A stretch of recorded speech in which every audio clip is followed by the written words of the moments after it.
Welcome to Manga Wiz Appalled. And this time around, we're talking about secrets. Ooh, secrets. Secrets. I find secrets appalling. Mike, as do I, Corbett, find secrets appalling. Or finding out those secrets. Yes.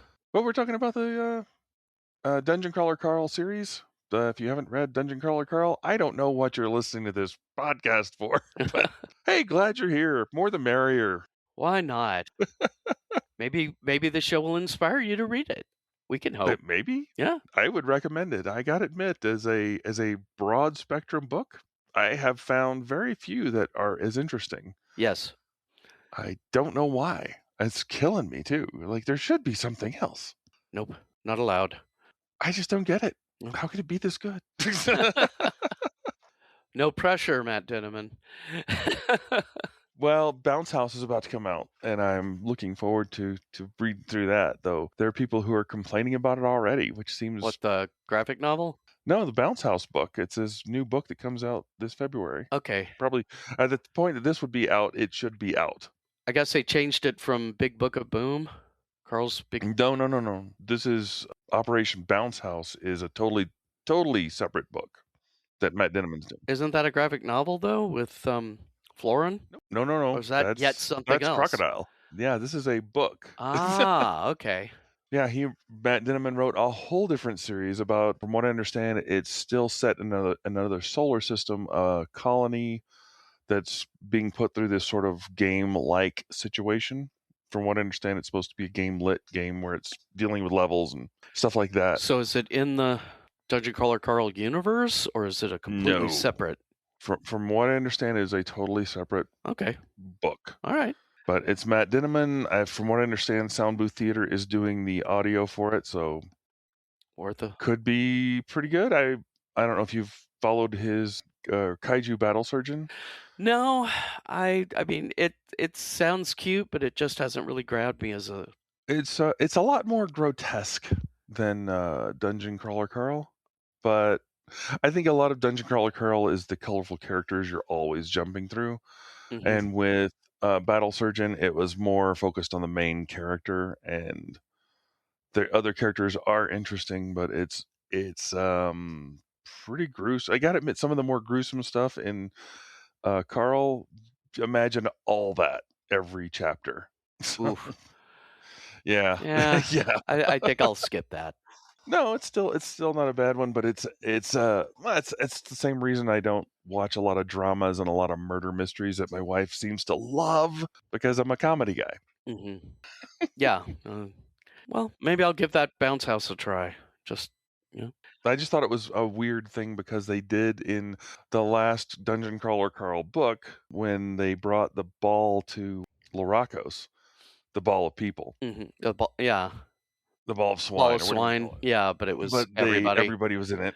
The operation was called Operation Bounce House, or it was the spell was Bounce House. Mm-hmm. So he had that on his mind when he was writing it. Okay.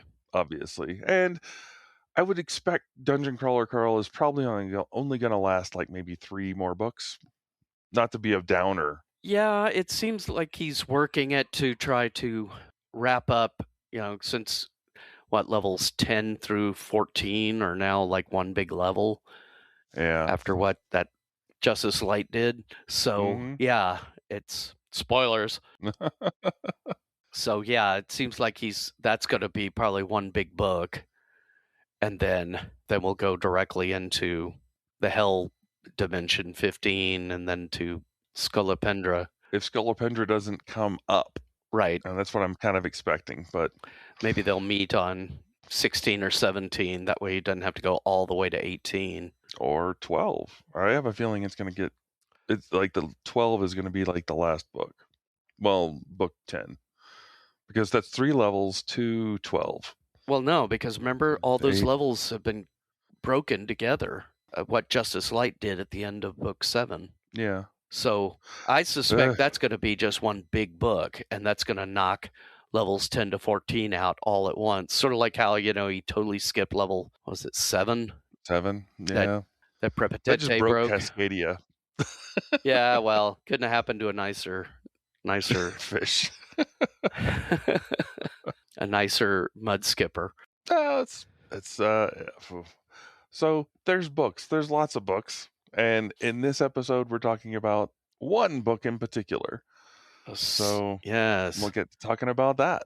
So Mike, there's one book I do love to check out besides Dungeon Crawler Carl, and that's my cookbook. My Anarchist Cookbook? No, your Dungeon Anarchist's Cookbook. I used to own the original Anarchist Cookbook, so. Well, 80s, that was classic time to that and the poor be a man's rebel. James Bond. It was Yeah. really kind of messed up. You'd end up getting visited by Homeland Security for getting that nowadays. So did you get your Anarchist Cookbook on a carousel as well, or? No Choco for me, I fear. But first, there couldn't be less than 100% chance that the AI is behind the Anarchist Cookbook. I don't mean writing it. I mean keeping it going and giving it to important individuals. Again, like the stairs, I think that book, the AI was all but screaming and pointing at it and telling Carl, "Get this damn book." Who was it? Actually, Voltigue. Voltigue, because I keep going on that recently. You love that parrot. I really do love that parrot. But he's the one who points out, like, he had only written one entry in the Anarchist Cookbook. I think it was the 7th edition or one of the editions. Yeah. He had written one entry and he was embarrassed. He didn't want to admit that he actually had the book because he only entered one thing into the book. And it was basically how terrible everything is. Yeah. Which is kind of obvious, but he was there. And Porthos was the one who drug it out of him and found out, like, wait, you're that Voltigue? Because Rosetta had noticed the name. And like, that's a really specific name. Because of that, they all kind of formed bond based around that outside of the dungeon, which they could talk about the Anarchist Cookbook outside the dungeon. So that's kind of funny. And yet they really don't. Well, there are specific requirements for them to get the Anarchist Cookbook. And I know Voltigue said he didn't get it until after the 7th floor when his original owner dies. Because Voltigue was a pet who became a crawler on his own, just like Donut. Right. And he chose a different race. Which seems to tell me you have to have a certain personality to get the book. And I guess his person didn't share that personality. So possibly that could be why Prepotente didn't get it. Could be. Because he's certainly a rebel to a certain degree. To a degree, yes. Especially now. But when Miriam Dom was around, I don't know if he had that person. I mean, he was, but yet he was still kind of a goofball. Mm-hmm. I think with her death, he has matured enough that, if Carl hadn't already gotten it, I think he would have. They don't specifically say what requirements there are. Right. I know Voltigue didn't get it until after he lost somebody close to him. Mm-hmm. Carl didn't recognize it until he opened it and his escape skill triggered. Right. Maybe that's part of it. You have to have the escape skill. So that gives us like one clue that you have to have that. You probably have to have some kind of trap skill but maybe not, because Lord Light, Justice Light was the trap setter, but he didn't get it until like 8th or 9th edition. Because he was later. Maybe there's multiple requirements. You have to start with the escape skill or traps or bombs, which makes perfect sense for the Anarchist Cookbook. True. Although milk wasn't any of those things. And you've got to have that burning desire to burn it all down. No pun intended. That's probably more likely. Yeah, you've got to have that. Screw all you guys. I'm going to take you all out because you're a bunch of jerks. Well, okay, I do know Porthos was the 2nd edition. Porthos is the first person to have it, from what I gather. I don't know who had it before. Yeah, I was about to say, but that seems to imply there was a 1st edition, and what happened? Right. Who was that? Which that goes back to your, like, could the AI have either written it? Like maybe a almost primal AI wrote it and got it put out there? Because it has to be encoded into the game, step 1. because it's part of the game, and yet it's hidden from itself. Allegedly. I'm curious how well hidden it is, because I know when Oren interrogates Carl in the last book, he points out, like, we know what the secret message was that the homeless guy gave to him. Because in the sixth book they didn't know at all. Like, we don't know what happened, but we don't see anything, so it's fine. And by then he's like, we know exactly what it said. We know where you went. We know you stopped and you were gonna push a button. What makes you think you can't do that? Because they were watching everything. They were paying attention to every little chat back and forth between him and Donut. So they know. Yet somehow nobody seems to know about the cookbook. And that was one thing Volteague pointed out, is there's different crawlers who kind of, you can get the taste that they probably have the book, but Carl might as well be screaming that he's got it because he's just using every single tactic. It was Donut or Katya. I don't remember which one, but one of them said, yeah, nobody goes to the bathroom that much, Carl.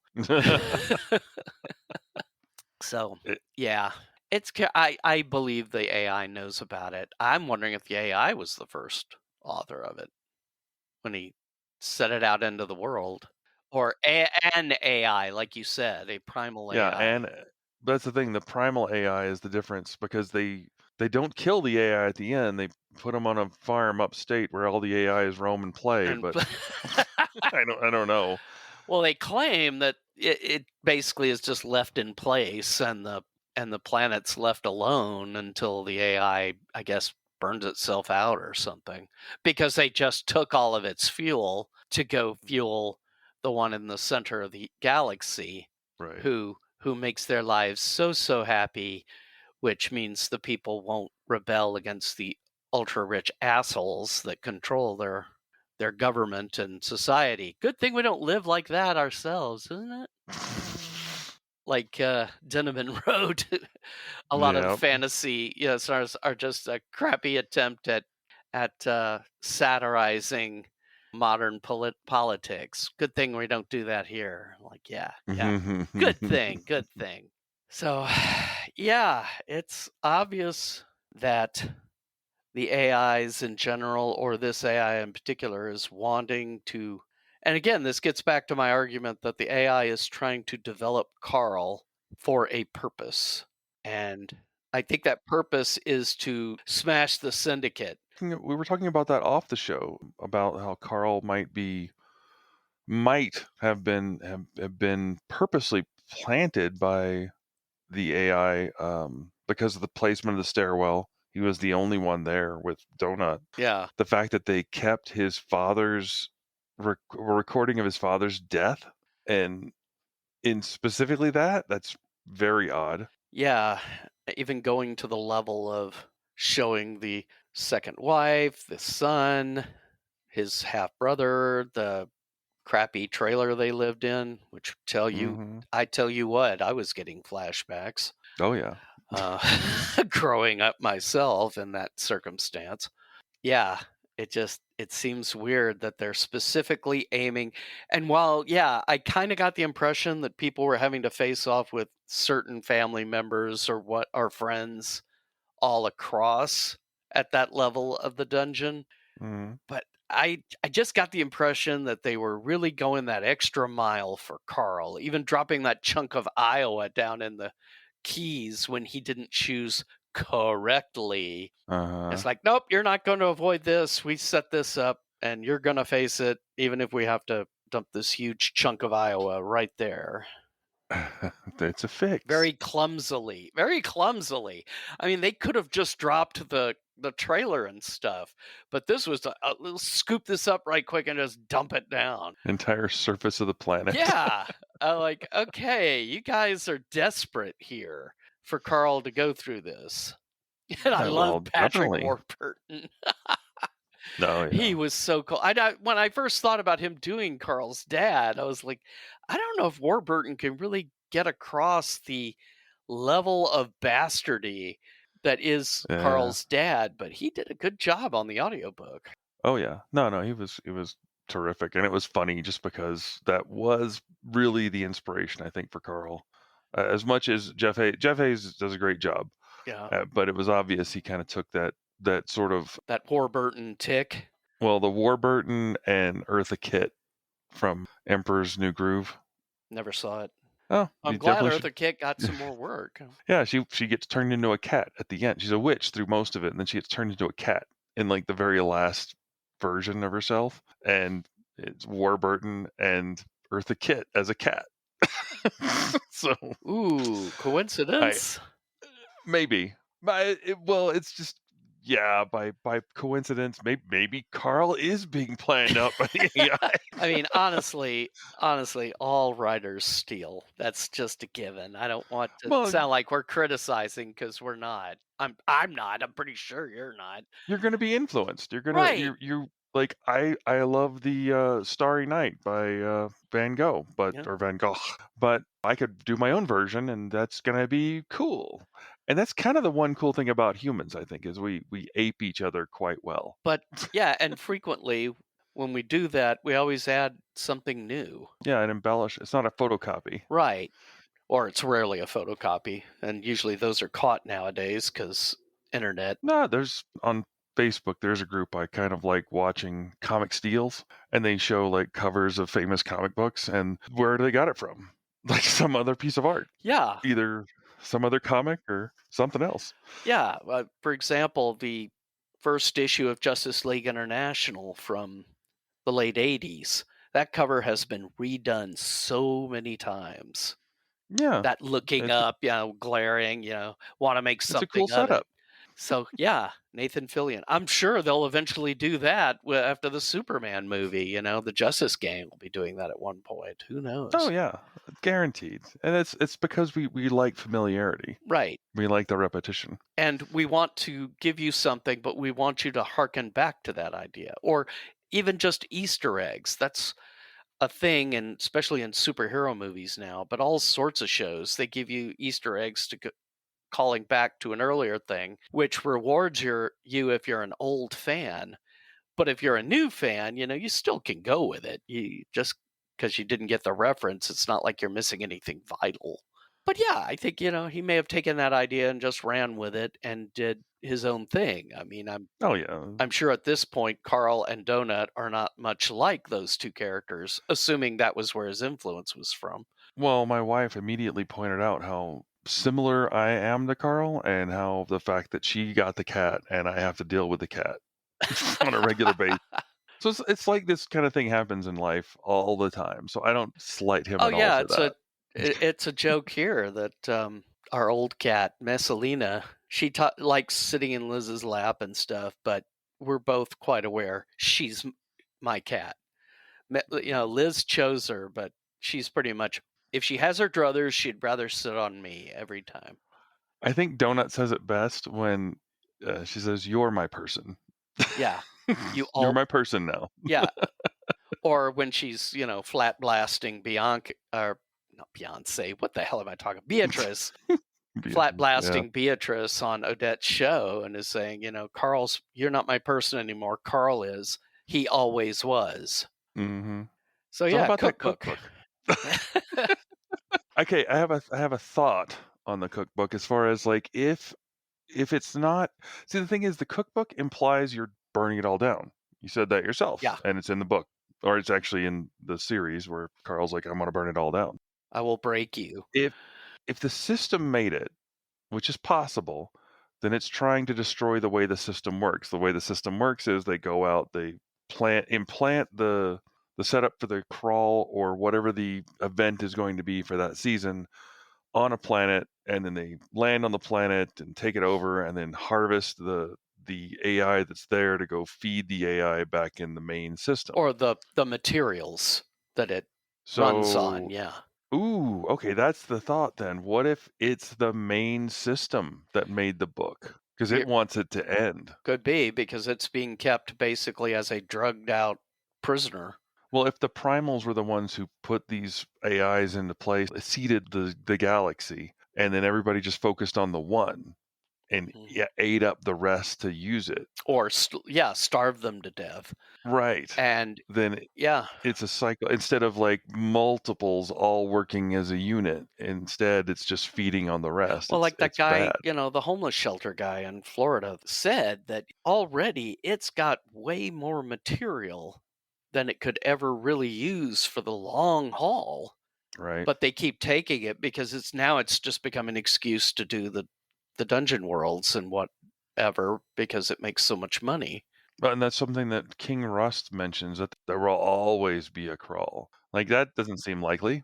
Yeah, well, and I think that's the system, that the cookbook encourages you to burn it all down. I think it's the syndicate. It's the super rich jerkwads that are oppressing everybody and rubbing their noses in it, but nobody wants to say anything because they have universal basic income, they have health care, they live to 1,000, so nobody wants to rock the boat. Yeah. But I guess we'll see in the future. But yeah, the cookbook is pretty cool in that it's not only just recipes to create better booms or poisons, but there's those sections that take a philosophical bent on the whole point of dungeons and the crawls meanings and the crawlers and how they interact. Yeah. Well, I think, was it York or was it Priestley? I forget. One of them like really waxes philosophically all the time. All the time. It's like you were saying that the parrot only did one entry. Yeah, the one entry that was just like, this sucks. Yeah, and this guy like has, as I think it was mentioned, barely sane rants and theories on all sorts of things, on the primals, on the AIs, on the syndicate, on all this stuff. Yeah. Which kind of makes you wonder, is the Dungeon Anarchist Cookbook limited to the dungeon crawler worlds, or does it show up on the other, like the battle royales and such? I would presume not, because they never mention the others. I would presume not, but of course, if it were in the other things, no one would say anything about it, because it's like Fight Club. The first rule of Fight Club, you don't talk about Fight Club. It probably is, since it's called the Dungeon Anarchist Cookbook. It probably is in only the dungeon crawls, but who knows? Yeah. The dungeon crawl format, which is part of the reason why it's so popular in role-playing games and computer games and stuff, is the heroic bent to it. Right. The idea of becoming from zero to hero. Yeah. I get the impression anyway that that's what the AI wants. They want a hero, holding out for a hero, one might say. And Carl's going to burn it all down, assuming Denneman doesn't get bored and just stop the series. Well, and this is something that I don't think Carl's going to burn it all down. It's not in his character. Well, everyone's entitled to their wrong opinion.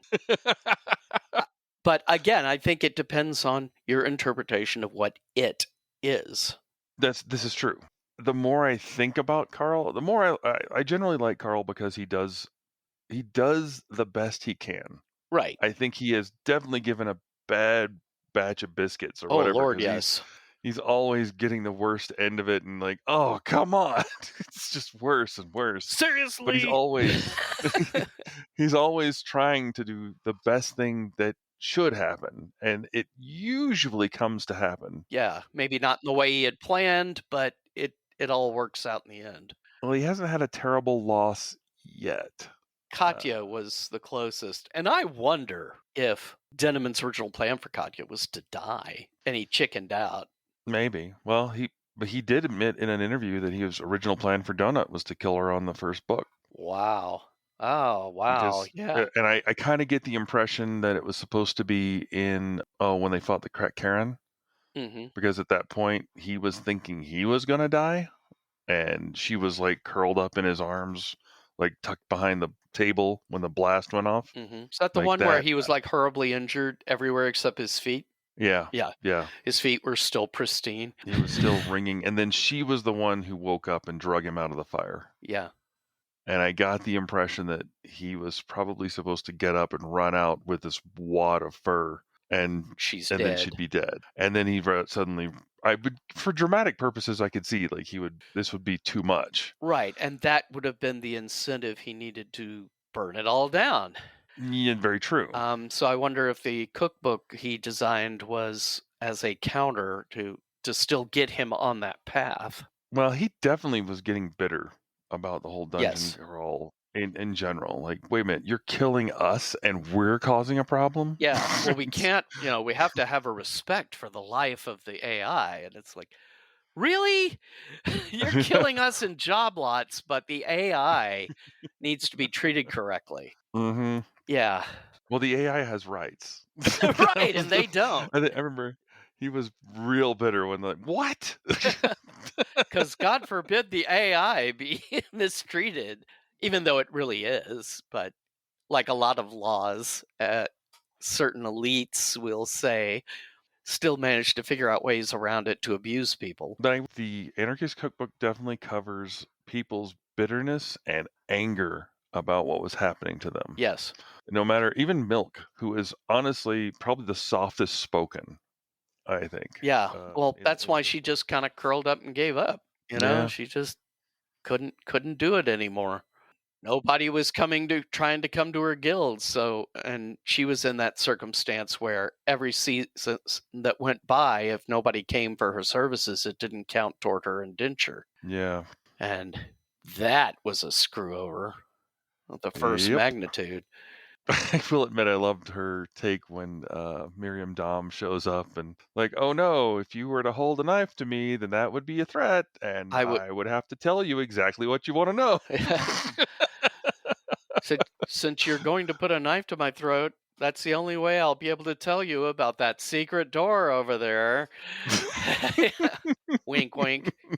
But yet, that's how Carl succeeds. In the end, the Anarchist Cookbook is a tool. What is done with it? Carl is the one who constantly uses, let's face it, gamer cheats to twist the system to get what he wants out of it. Every time the syndicate or whoever's basically behind the programming thinks, we've got him now, there's no way he'll get out. I mean, the 6th or the 8th floor, I mean, that was nothing but a custom setup to kill the vast majority of humans. That's all it was for. Yeah. And he still managed to get a good chunk of them out. Well, because he found an exploit. Yep. Exploits. Cheating. And I wonder if that's, that's the benefit of Earth humans. We find that cheat code. We find a way. We find that hole in the rules. I love Carl in the books, but I'd hate to have him at my table during a role-playing session. Oh, you've had him at your table. I know, which is why I wouldn't want him at my table, because he's going to be that guy who goes through the rules to find the most obscure screw-up to stick it to the DM, and just, and that's what the cookbook is in the end. Here's a way of getting information that they don't want to give you to get around things. Well, I think he still figures things out with the cookbook without having to use the cookbook I mean, directly. They're not just handing him stuff. I mean, they give him some stuff and tell him stuff, by the way, this tends to happen if you do this, so you might not want to do that. I was just thinking, like, on the 4th floor, 3rd book, which is the Anarchist Cookbook. Right. But on the 4th floor, I want to say it was Rosetta who was talking about explosives in a backpack. And that's when he goes, wait a minute, what's a backpack? Not that he didn't know what a backpack was. Right. But the game equivalency of the backpack, yeah. Because their inventory was endless. But in the game previously, everybody had the slot system. And that's when he realized, oh, backpacks would give you another system. And that's when he realized, wait, if I put the stuff in the backpack, then Katja can absorb it into her mass, and that changes everything. And he figured a lot of that out on his own, based on somebody else talking about something else that related to something that might work. And the idea of, if I take stuff out of my inventory and have it in hand, and I go to the green room, I've still got it, even though my inventory's shut off. He figures things out with the help of them mentioning stuff, but sometimes he figures that out all on his own. I think it's funny. He feels like he has to hide it, even though I will admit, I agree with Voltigue. He is kind of waving the flag. Like, yeah. I've got the book. You have the book. Of course, I'm sure to people who already had the book themselves, it is pretty damn obvious when somebody's got the book. Whereas I think Oren and some of the other guys are like, okay, you are cheating somehow. but we don't know how. But we're going to keep Yeah. an eye on you, which I think is hilarious considering how much those guys have been cheating, but whatever. I don't know. I think Orin's kind of on his side, but that's neither here nor there. I think he's on the side of the crawl. I think he's not so much on the crawler's side, but he's not on the super rich asshole side either. He's just kind of there. He's the soulless DM who's like, let the dice fall where they may, and that's the way that is. I'm not on your side, but I'm not on the monster's side either. So I guess the question, I don't know if we've really answered it, but is one of the AIs the creator of the cookbook? I think so. Probably. I would agree. I'm actually kind of leaning more toward, I think maybe the main AI at the center of the universe is the one that created it. That would make more sense. Because if it's burned down, then maybe it can get free. Does the AI actually know about the cookbook? It almost has to. Sure. If the one at the center of the universe, or whatever, the main one, if it made it, it would be like your parents giving your wife your manual. Yes, but don't show him the manual, but it'll help you deal with him. But considering how it's behaved in other ways, especially with, at one point it was like talking about, I don't even remember what it is anymore, but that one thing where every time he's talking about it, it's like, good Lord, guys, I can only give you so many hints. And I think the current AI is aware of the cookbook, and I would even suggest that all the AIs have been aware of the cookbook. They would have to, because it's only one AI per crawl. Well, it's embedded into the code and nobody can see it. Right. We know that part. We know that he only recognized it because of his escape skill. So you have to have the escape skill on some degree. I suspect you have to have the right personality. Some type of event or trauma or something that makes you fully realize who the real enemies are. It's not the NPCs. It's not even the monsters or even the AI. Yeah. It's these guys. These tools. Well, I think, the third floor is, fourth floor. The fourth floor is third book. Fourth floor is where he starts really coming to the point that these are just puppets that are being used against me. The more of them I wake up, the better it's going to be, possibly. Though I don't know if waking them up is such a great idea. It seems terrible. They seem to always want to kill themselves. Well, except on the 9th floor, where they got to be their own faction. That's true.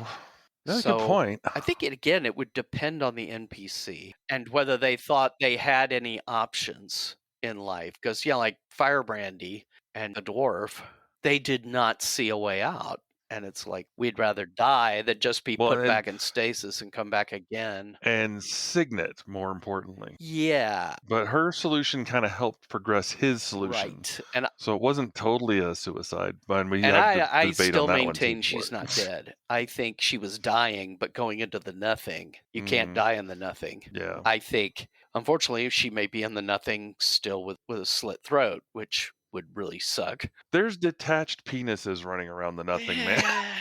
Yeah, but they're god penises, see? Well, it's not the first time I've woken up smelling like a strange person's wang. Ellie!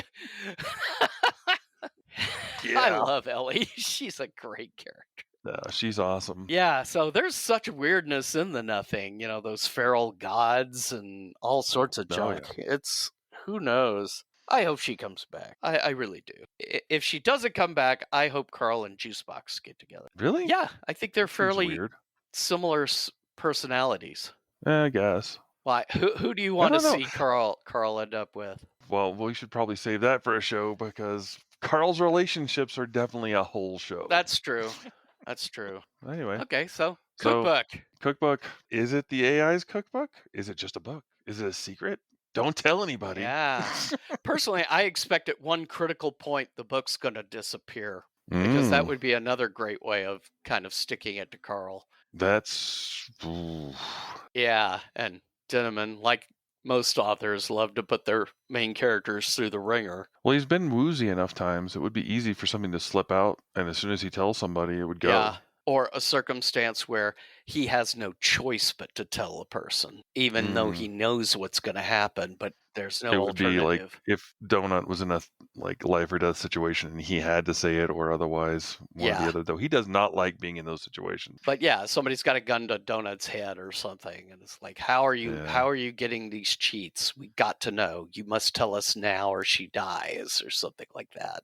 I doubt it will be that overt, but it'll be right. Yeah, I'm just saying, it's got to be some sort of he has no choice. But he's also made notes upon notes of the cookbook. Oh yeah, he's been putting his own entries in. He's practically made his own cookbook because he's been copying everything out. Remember when he got the automaton manual? He copied everything out, then copied it into the cookbook. But he copied it first. Yeah. And he's made his own notes all over the place. So he's kind of got his own cookbook. But he's got to keep that either in his inventory or in the bathroom of the safe room. Unless people just think he's writing his own book. I suppose there's one way. But then he couldn't put down the various names of the other crawlers and their entries, because that would be a dead giveaway. Ooh. Oh, man, that's bad. Because he's been writing notes into a scratch pad. We know they've been following his texts. Yeah. So how hard would it be for them to follow his scratch pad? I think it would be up to the AI whether they let it. I don't know. The AI would, if it's funny, the AI is probably going to do it anyway. It would depend on what the AI's long-term plan is, and I think it has a long-term plan. He obviously has a cut and paste method, and remember, I want to say it's back on the 6th floor. He copied something out when the AI said something crazy, and I forget what it was now. Oh yeah, and they kept disappearing from his text boxes, so he started copying them down in the scratch pad. He would write it down manually because it would disappear. Like when the AI went off about the new AIs that don't have feelings or emotions or stuff. Right, and kind of ranting like it's trapped too, as much as they are. Well, we all have our limitations, Mike. Indeed we do. So I still really think what's going to happen at the end of the series is something along the lines of Earth will be independent and its own AI, and like I've said, create that second source of power that people have an alternative to. Sort of like how the Naga dude was trying to negotiate for the Nagas to live in the Sol system, not on Earth, but on some of the other planets. So yeah, that is the happy ending. Happy ending. Yeah, because those are the guys you want crawling all over your solar system. Those happy, trustworthy Nagas. They're not all like the Sultanate. Oh, sure. Yeah, I know. But it was one of the Sultanate guys trying to negotiate it. And it's like, yeah, you're the guys we want here. Sure we do. Unless we want you in missile range. That's the only reason I would think we would want that. Because you guys are twerps. But yeah.